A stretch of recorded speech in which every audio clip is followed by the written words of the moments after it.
to do personal issues. Mr. Speaker. Yes, Honorable Speaker, on a point of introduce yourself, put yourself on record, so will Gikaria. Thank you, Honorable Speaker. For the record, Kimani Ichung'wah, Member of Parliament for Kikuyu. Honorable Speaker, I was saying on a point of order, asking Honorable Ruku to delve onto the matter in court and the merits or demerits of that case. What we'd want to know is a matter surrounding your integrity as a Cabinet Secretary nominee.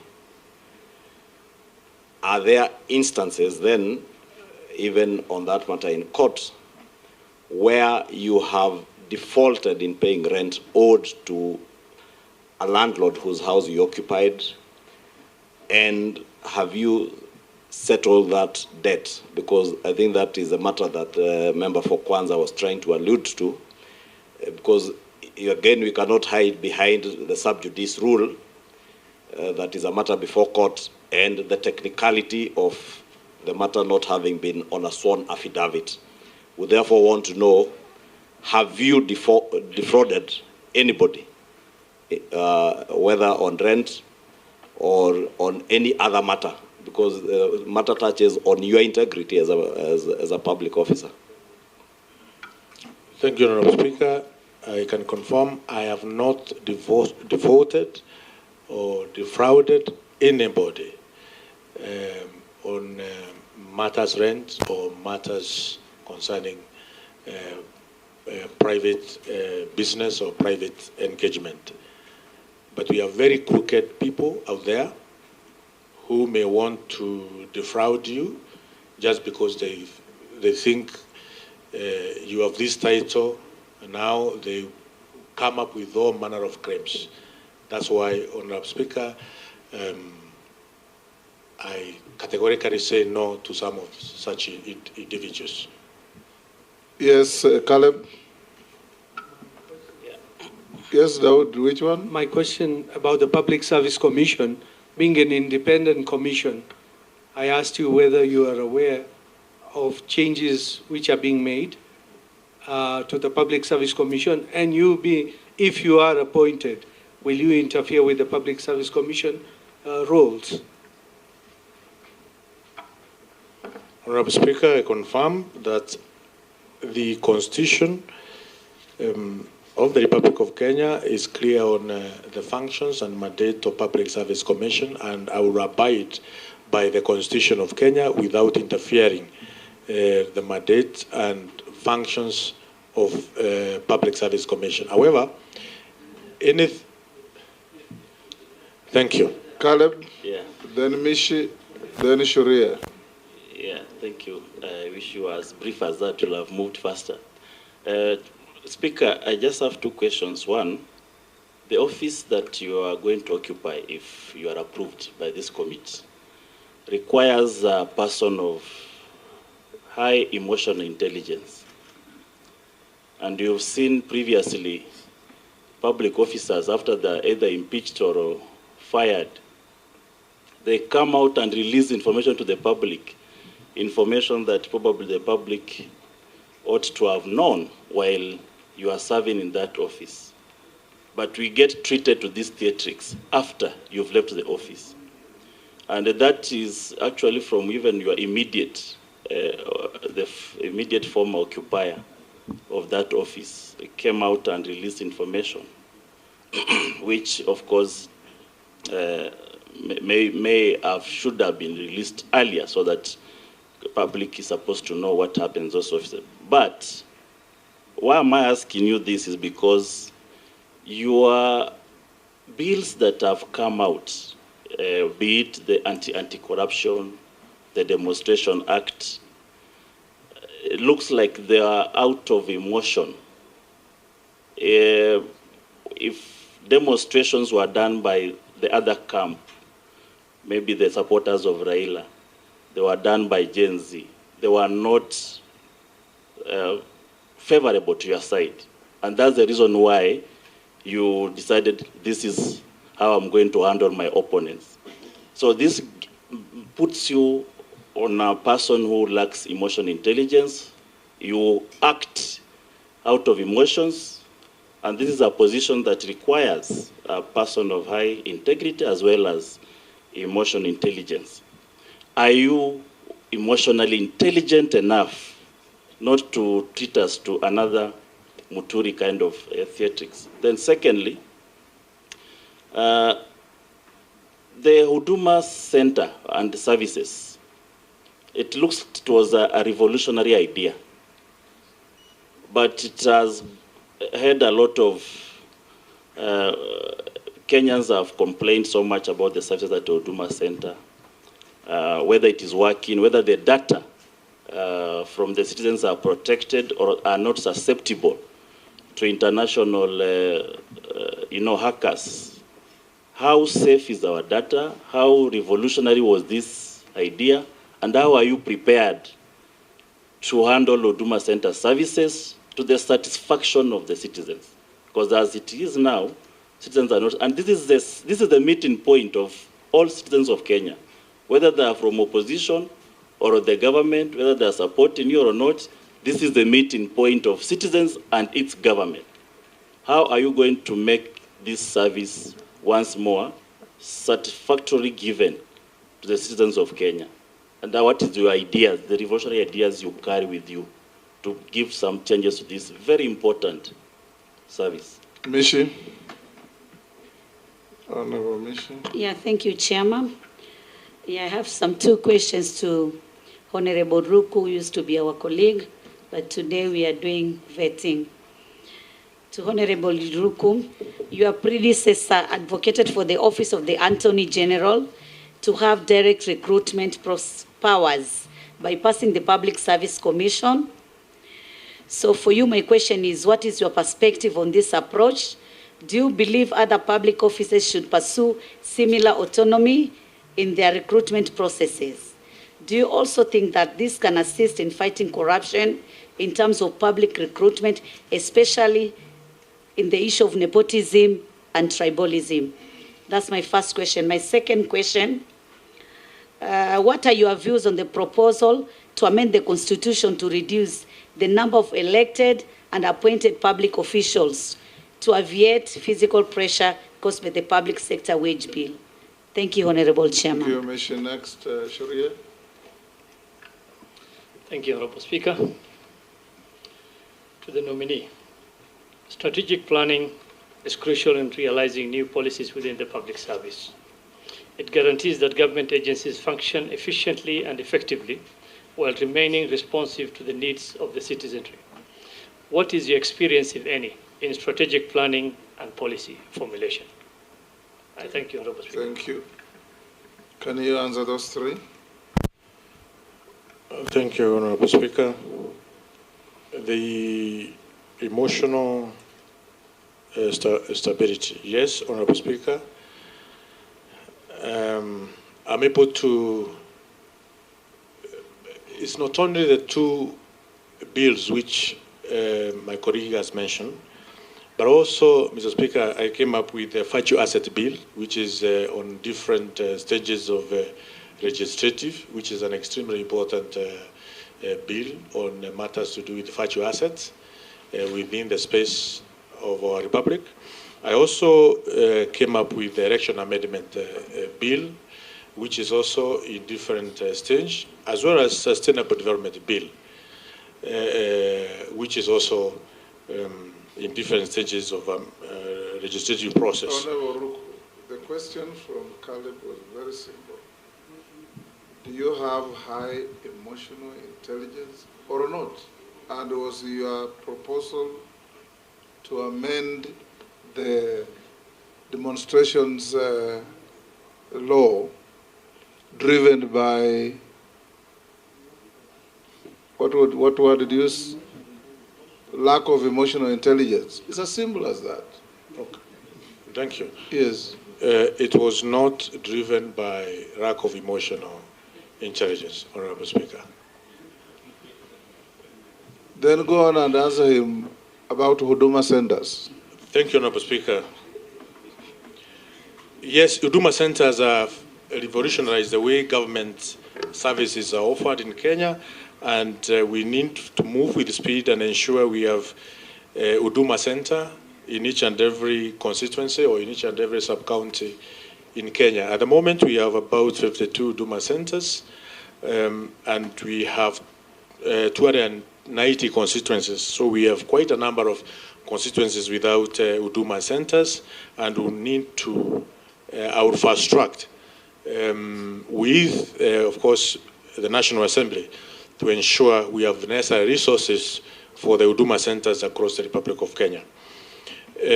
Also, we need to bring in other services within Huduma Center. At the moment, we have almost 30,000 services which are offered virtually or on a digital platform. But when it comes to the bidding systems, we need to enhance the bidding system when Kenyans are paying. We don't want to have a situation where there is even cash handling at whatever service which is rendered by government. On issues to do with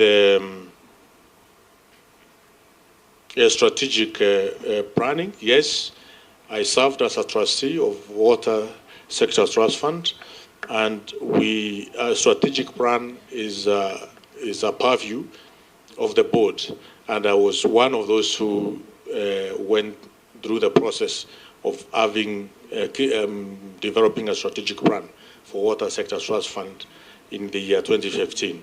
Also, as a member of parliament, it's a requirement for every constituency in the Republic to have a 5-year strategic plan, which also I developed for Mbere North constituency, as well as policies.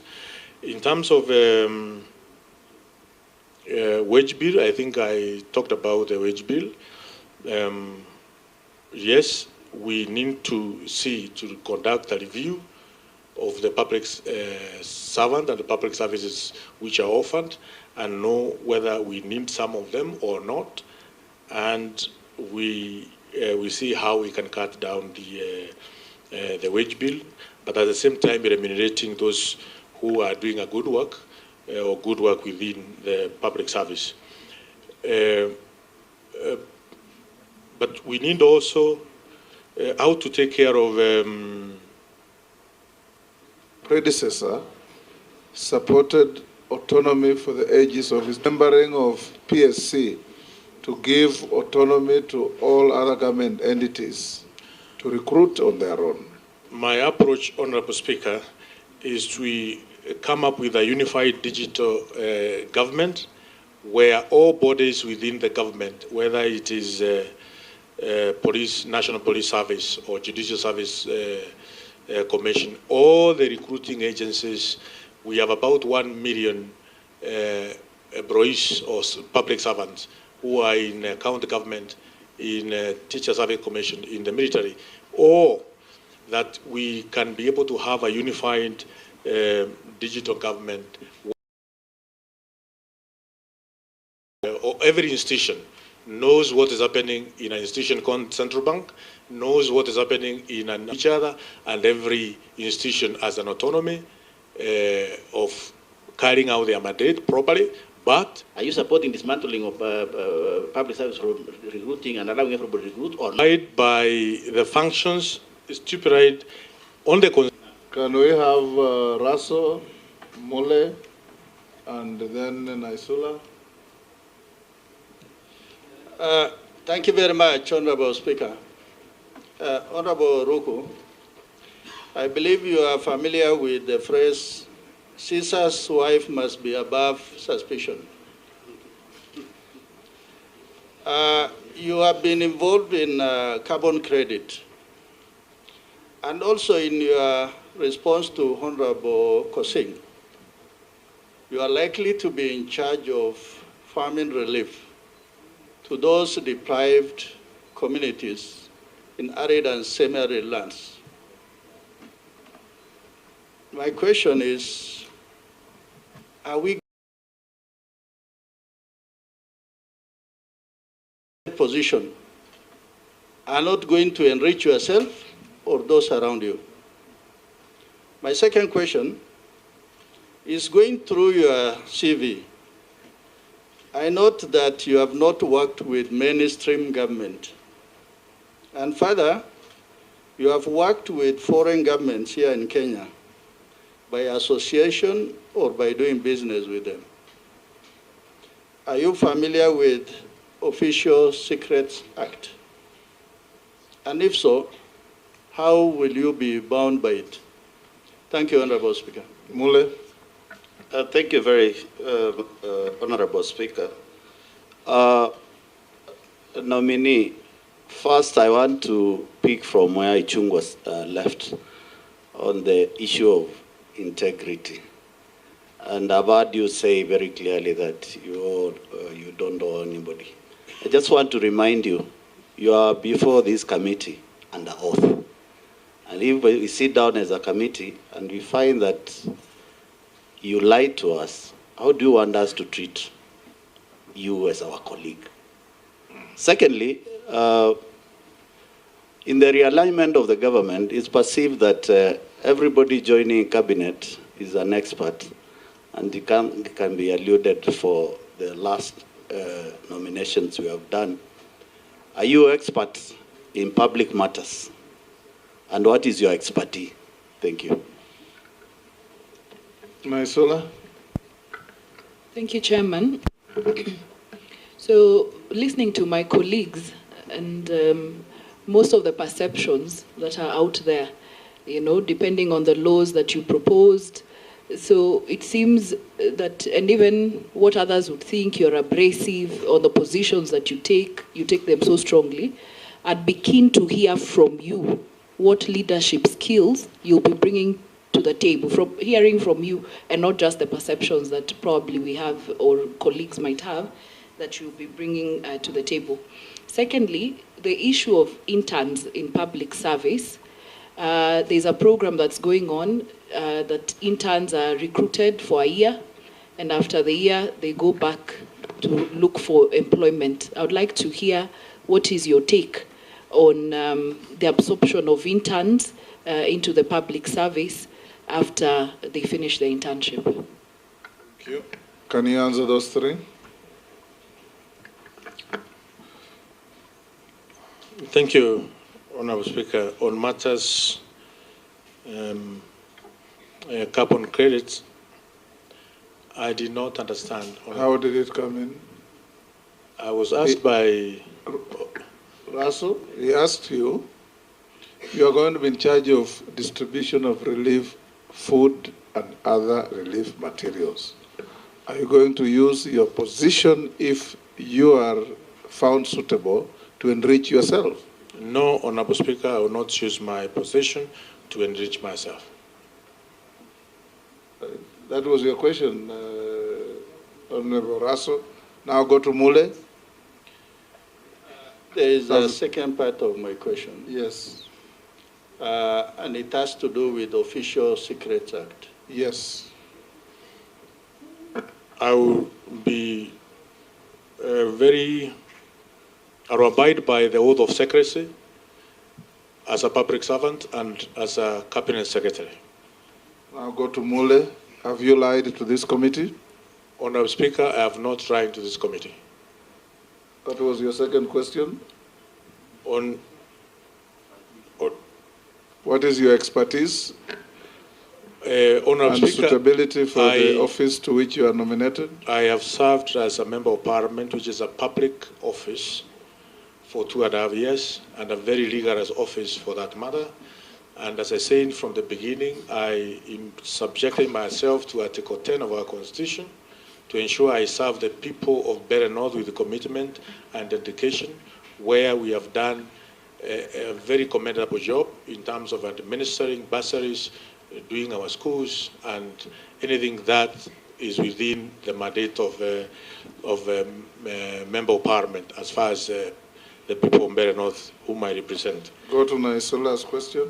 In terms of leadership, I'm very firm when it comes to what I believe in, and I think as a cabinet secretary, I will serve the people of Kenya firmly to ensure service delivery trickle down to the very remote places and corners of the Republic of Kenya. And they are done timely and efficiently in all corners of the Republic of Kenya. Family. Yes, Robert? Yeah, we need to put the record straight, Mr. Speaker, because the nominee has said that as a member of parliament from Bere, members of parliament administer bursaries. I think that's out of order, and he needs to withdraw that statement because we do not administer bursaries. We give oversight. You know, we oversight to ensure no discrimination whatsoever. Yes. Thank you. And they have performed that excellently, Honorable Speaker. Majority Leader Hold, Kikaria, introduce yourself. You came late, then ask one question. Then we close with And the interns. Thank you. Oh yes, absorption of interns. It is true the internship is done between 6 months to 12 months at the moment, and we need to enhance the internship program in terms of once you finish the internship, what happens next. At the moment, there's no even certification which they are getting. I will ensure any young person who has done internship with the public service gets certification, and we put as an added advantage in terms of recruitment in other government institutions that if you have served as an intern, you have an added advantage to get a job if you do qualify for the role which you have applied. Thank you, Honorable Chair, and my apologies. My name is David Gikaria. I represent Nakuru Town East constituency. Thank you, Chair. It's about productivity from the public servants. Honorable Chair, occasionally it's a policy, a labor law policy where a worker has to go on leave. Honorable Chair, I've been looking at some reports from the Public Service Commission. Thousands of public servants do not proceed on leave for various reasons. Maybe they just protection of their position and things like that. And of course, productivity from their quarters become diminishing most of the time. So what will you do to make sure, like I remember one case where a public servant had not gone on leave, and by the time he was due to go on retirement, he was saying, I have not gone for 12 years, I need to be paid, putting a lot of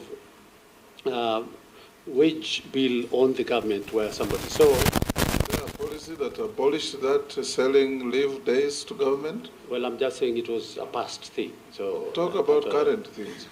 So what I'm just saying, Honorable Speaker, is what is he going to do to make sure that public servants proceed on their leave on time, mandatory leave? Thank you. Yes, Ruku.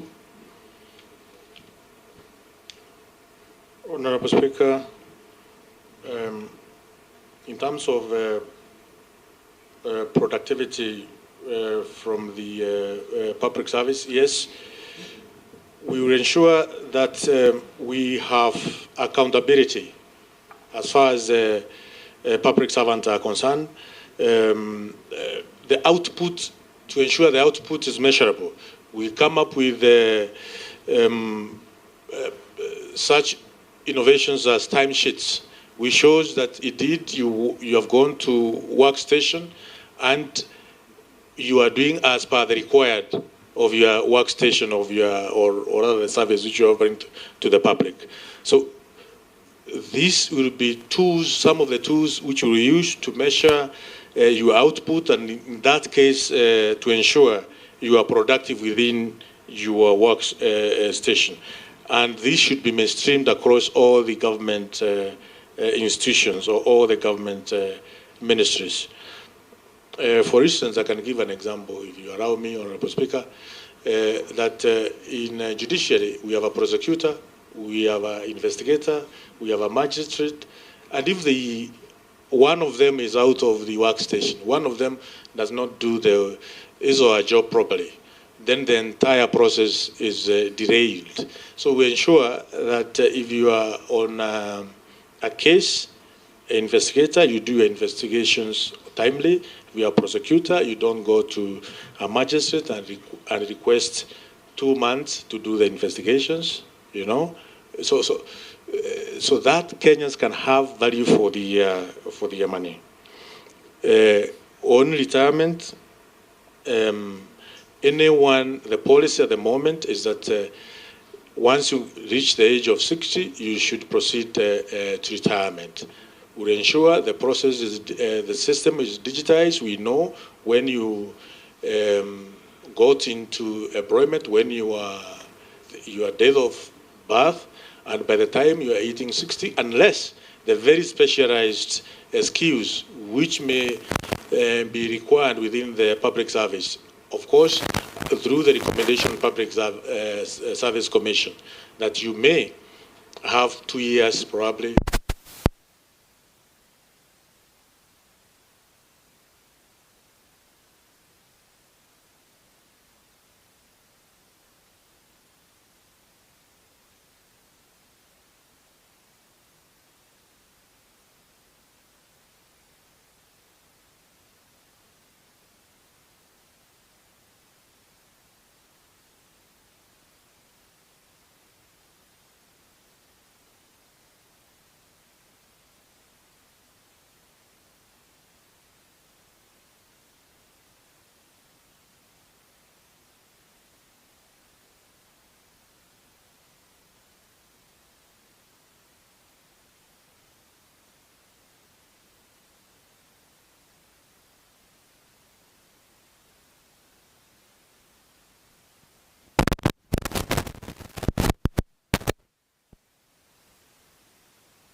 Radio 88.2 FM.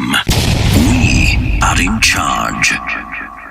More Radio 88.2 FM.